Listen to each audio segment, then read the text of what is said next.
Hi guys, in this video I'm going to introduce the sampling distribution of the sample proportion, as well as confidence intervals for proportions. So let's look at some results from the sampling distribution of the sample proportion. And very quickly, let me just give you some of my notation so that it's clear throughout this video and slide. I use p hat to indicate the sample proportion. So remember, a sample proportion is a proportion of successes in a random sample of size n from the population with proportion of successes p. So I use p and this is both lowercase without the hat. P without the hat indicates the population proportion, and p with the hat indicates the sample proportion, as defined right here on this slide. Okay. Also, the sampling distribution of the sample proportion is quite a mouthful, so sometimes you see me abbreviate with the hat distribution. So just know that that's just my way of abbreviating this long name here. Okay. So some results. We're not going to prove here. We're going to just use these results. One is that the mean of the p hats is equal to p. So that makes p hat an unbiased estimator. You may or may not have learned what bias and estimates are yet, but it might come up shortly, in fact, in this video. So just quickly in that, the variance of the p hats, okay, or the variance of the sampling distribution of the sample proportion is equal to p times 1 minus p over n. Okay? And then finally, third, an asymptotic result. So you can think of this as a large sample case, something that you need to check oftentimes. If n times p and n times 1 minus p are both at least 10, then the p hat distribution is approximated by the normal distribution, or is well approximated by the normal distribution. So you see the normal distribution keeps coming up in contexts where you don't think it really belongs. That's why it's such an important distribution. Okay. Now, a little aside on point estimation. Point estimation is using a single number based on sample data that represents possible value, stress singular, a possible value of the population parameter being estimated. If you think about it, x bar, sample mean, sample variance, s squared, p hat, which is what we're talking about today, and s, lowercase s, sample standard deviation, are all examples of point estimates. These are single numbers calculated from sample data that are used to represent a possible value of a population parameter. For x bar, it's mu. For s squared, it's sigma squared. For p hat, it's p. For s, it's sigma. Right? These are all estimates, point estimates of these guys. Okay? Alright, so now that we got that out of the way, what makes an estimate good or bad? Well, there's a couple ways to look at it.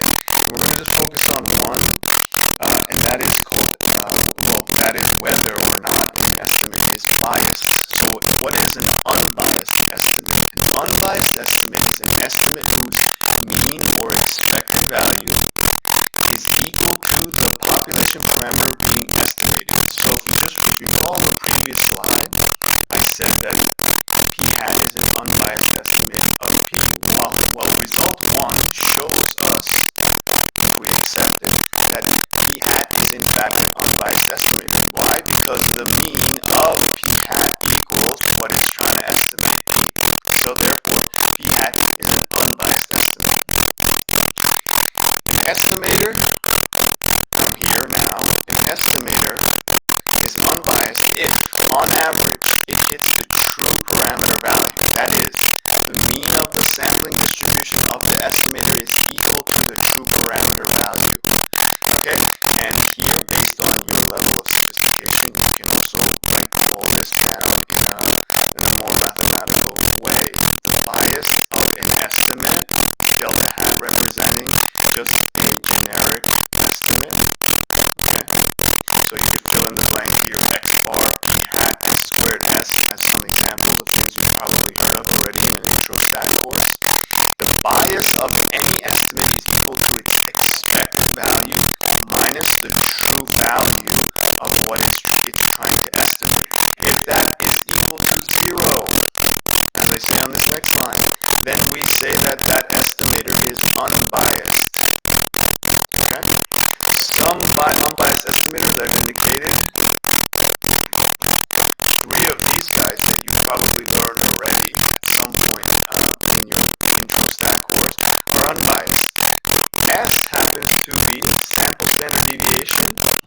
happens to be a biased estimator, slightly biased.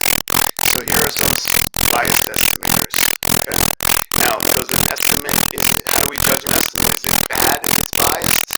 No, not necessarily, because there's another way we judge an estimator. So it's nice to have an unbiased estimator, but there's another thing, and there's a little bit of a trade-off. And I leave this as optional material for my courses, so you can read through this if you like, but just to really quickly gloss over this as optional material. The other thing we're looking for in an estimate is consistency. What consistency focused on, and this slide, I think this bullet captures it, is that as the sample size increases, what happens to the sample distribution of the estimator? If it becomes increasingly concentrated at the true value of the parameter, then we say that that estimate is consistent. Okay? If, again, and the definition is here, if as the sample size increases, the estimate produced by the estimator converges to the true value of the parameter being estimated, then we say it's a consistent estimate. Alright? And so this focuses on, consistency focuses on the second bullet point I had in slide 9, which was about the variance of the estimate. So if at an increase, if the variance of the estimate converges to 0, then we say it's a consistent estimator. Between bias and consistency, we try to come up with good estimates in statisticians. Okay? So an unbiased estimate, unbiasedness, and this last bullet, I guess I won't go through this. Unbiasedness is a statement about the expected value of the sample distribution of the estimator, whereas consistency is a statement about where the sample distribution of the estimator is going as the sample size increases. Okay? So food for thought. Now, let's just, before we talk about confidence interval, let's go back to our 3 results. These are very important about the sample distribution of the sample proportion. We know it's mean, we know it's variance, and we know that if we satisfy these 2 properties, which we need to check, then this sample distribution is approximated by the normal distribution. Okay? Now, coming back again, let's introduce this concept of a confidence interval in general. A confidence interval is an interval of possible values for a population parameter. It's constructed using something called a confidence level, such that we have a specific degree of confidence that the population parameter is within the boundaries of this interval, hence confidence interval. The confidence level, you'll see different symbols in different texts.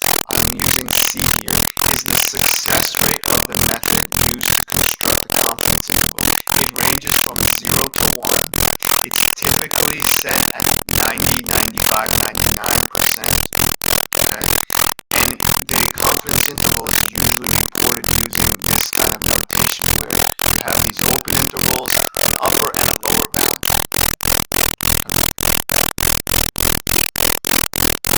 So, how can I contrast this with the point estimate? Well, let's go back to the definition of point estimate. That's also a way of estimating the population parameter, except the point estimator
here is a standard normal distribution.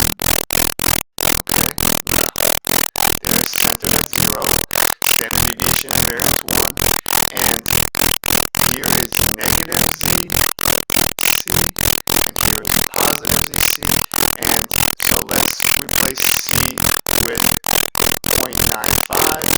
Okay, what does that mean? So instead of C, I'm going to 0.95 and 0.95. So what does that mean? This value, whatever it is, we get it from the table, captures the middle 95% of p-value. So there's 0.025 on the right tail and 0.025, hence the middle 95.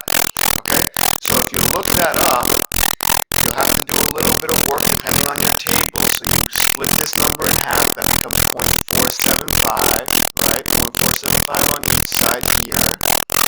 And you look that up, and you'll get 1.96. Okay? And you only report the positive of this value by convention, because when we plug this into this formula, there will be a plus and a minus already being done, so it takes care of the negative. So, in conclusion, between negative 1.96 and positive 1.96, you will find the middle 95% of z-values of the standard normal distribution. You take that number, plug it into this right-hand side of the formula, and the standard error is computed by using the sample proportion times 1 minus the sample proportion over the sample size and the square root of that. Okay, so we're going to try this example. So a new newspaper surveys 1,100 drivers. N is 1,100. 990 of them admit to driving aggressively. Okay, so that's a sample.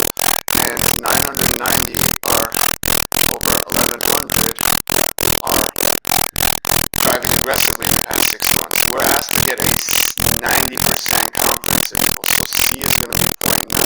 Okay, so we're going to compute P hat, then we're going to add and subtract Z 0.9 and multiply that by P hat times 1 minus P hat over 1,100. So the only thing left for you to do is to figure out what this multiplier is and get P hat in decimal form and keep as many decimals as you can.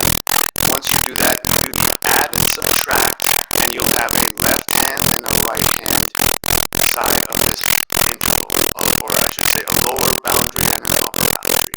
Okay? The answer is obviously on the next slide, so try this. Pause the video if you like. Pause it and we'll look at the answer.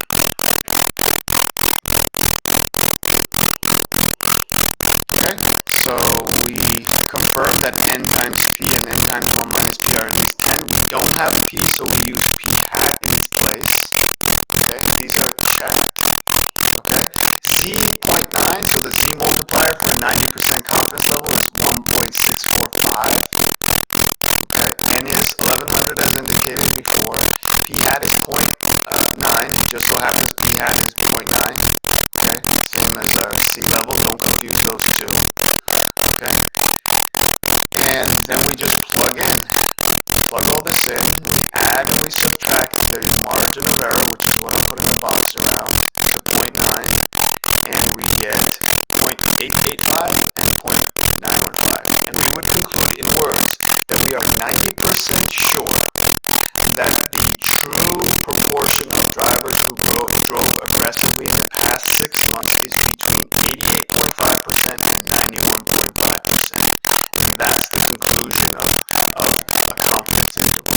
So that's one way you can use the results from a sampling distribution, getting a confidence interval, which is a more sophisticated form of estimation than point estimation. Okay. The other thing you could do is conduct a hypothesis test, which I do in another video.